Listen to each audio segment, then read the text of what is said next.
అందరికీ వందనాలండి. ఎలా ఉన్నారు? బాగున్నారా? మీరందరూ కూడా బాగుండాలని ఆలోచన దేవుడు ఇచ్చిన మహా ఉచ్చిని బట్టి దేవుడు మనతో ఈ విధంగా మాట్లాడుతూ ఉన్నాడు. దేవుని యొక్క వాక్య ప్రకారం మనం చూసుకున్నట్లయితే 1 కొరింథీయులకు రాసిన పత్రిక 13వ అధ్యాయం 13వ వచనంలో చక్కగా దేవుడు ఈ విధంగా మాట్లాడుతూ ఉన్నాడు అనమాట అండి. 1 విశ్వాసము, 2 నిరీక్షణ, 3 ప్రేమ. ఈ 3 నిలుస్తాయంటండి. ఈ మూడింటిలో శ్రేష్టమైనది ప్రేమ అని చెప్పేసి దేవుడు తన పరిశుద్ధ లేఖనం ద్వారా చదివిస్తూ ఉన్నాడండి. మనం ఎదుటి వ్యక్తితో మాట్లాడాలన్నా, ఎదుటి వ్యక్తితో సమాధానంగా ఉండాలన్నా, మనకేం కావాలన్నా వాళ్ళ మీద ప్రేమ అనేది అవసరం అనమాట అండి. ప్రేమ లేకపోతే వాళ్ళతో మనం మాట్లాడలేమన్నమాట అండి. ప్రేమ లేకపోతే వాళ్ళకు హృదయపూర్వకం వందనాలు చెప్పగలుగుతామా? చెప్పలేమన్నమాట అండి. దేవుడు మనతో మాట్లాడుతూ ఉన్నాడండి. దేవుడు అందరినీ ప్రేమించాడు కనుక మనం కూడా అందరినీ ప్రేమించే సహజ లక్షణాన్ని కలిగి ఉండాలన్నమాట అండి. ఎవరైతే ఎదుటి వ్యక్తిని ప్రేమిస్తూ ఉంటారో, ఎవరైతే ఎదుటి వ్యక్తి కోసం ప్రార్థన చేస్తూ ఉంటారో వాళ్ళ ప్రార్థన దేవుడు ఆలకించి వాళ్ళని కూడా దేవుడు ప్రేమించి వాళ్ళకి కావాల్సిన సహాయం దేవుడు చేస్తూ ఉంటాడు అనమాట అండి. ఎదుటి వ్యక్తి మీద మనం పగ, ద్వేషము, అసూయ, కక్షలు మనం పెంచుకోకూడదు అనమాట అండి. సాధ్యమైతే మన దేవుని పిల్లలు కనుక అందరితో మనం మంచిగా మాట్లాడాలి, సమాధానంగా ఉండాలి, ఐక్యతగా ఉండాలి, అందరినీ ప్రేమించగలిగే సహజ లక్షణాన్ని కలిగి ఉండాలని చెప్పేసి దేవుడు మనతో మాట్లాడుతూ ఉన్నాడు కనుక మనందరం కూడా దేవుని పిల్లలం కనుక దేవునికి తగినట్లుగా జీవించి దేవుని యొక్క ఆశీర్వాదాన్ని పొందుకుని మనం ఎదుటి వారి కోసం ప్రార్థన చేసి ఎదుటి వారిని ప్రేమించి ప్రతి ఒక్కరికి కూడా మనం హృదయపూర్వకంగా వందనాలు చెప్పే సహజ లక్షణాన్ని కలిగి ఉన్నట్లయితే దేవుడు మనల్ని ఎంతగానో దీవిస్తూ ఉంటాడు, ఆశీర్వదిస్తూ ఉంటాడు, అభివృద్ధి చేస్తూ ఉంటాడు అన్నమాట అండి. కనుక దేవుడిచ్చిన మహా ఉచ్చిని కొరకు బట్టి అందమైన వస్తువులు ప్రేమిస్తూ ఉంటాం. భూమి మీద ఏదైతే అందంగా ఉందో వాటినే మనం ప్రేమిస్తూ ఉంటాం తప్ప అందంగా లేని వస్తువులు మనము ప్రేమించగలుగుతూ ఉంటామండి.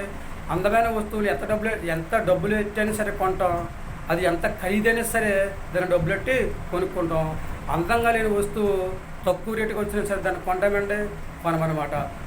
మనకిష్టమైన వస్తువుని కొంటాం, మనకిష్టం లేని వస్తువుని కొనమనమాట అండి. అలా మనం చేయకూడదు అనమాట అండి. అన్ని వస్తువులను సమానంగా చూడాలి, అందరితో సమానంగా ఉండాలండి, అందరిని సమానంగా ప్రేమించాలి. అప్పుడే మన ప్రేమకు విలువ అనేది ఉంటుందని చెప్పేసి దేవుడు తన పరిశుద్ధ లేఖనం ద్వారా చదివిస్తూ ఉన్నాడు అనమాట అండి.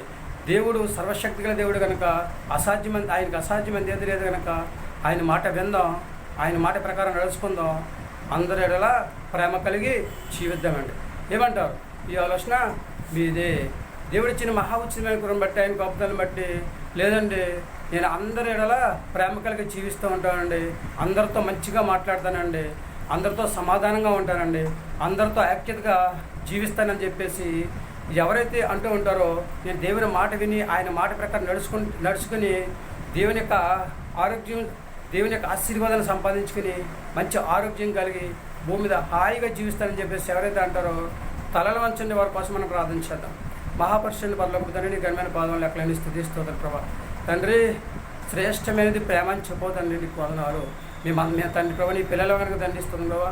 మేము అందరినీ ప్రేమించే సహజ లక్షణాన్ని కలిగి ఉండే యోగ్యతను మాకు దయచేయండి. అందరికీ హృదయపూర్వక వందనాలు చెప్పే యోగ్యత మాకు దయచేయని ప్రార్థిస్తున్నాం ప్రభా. ఇష్టమైన వారికి వందనాలు చెప్పి ఇష్టం లేని వారికి తండ్రి ప్రభా వందనాలు చెప్పకపోవడం వల్ల ఏమాత్రం కూడా ఉపయోగం లేదు కనుక దండిస్తోత్రం ప్రభా. కానీ మీరైతే మీ ప్రేమ అందరికీ పంచారు కనుక తండ్రి మేము కూడా తండ్రి ప్రభావ నీ ప్రేమను దండిస్తుంది ప్రభావ, సంపాదించుకుని దండిస్తుంది ప్రభావ.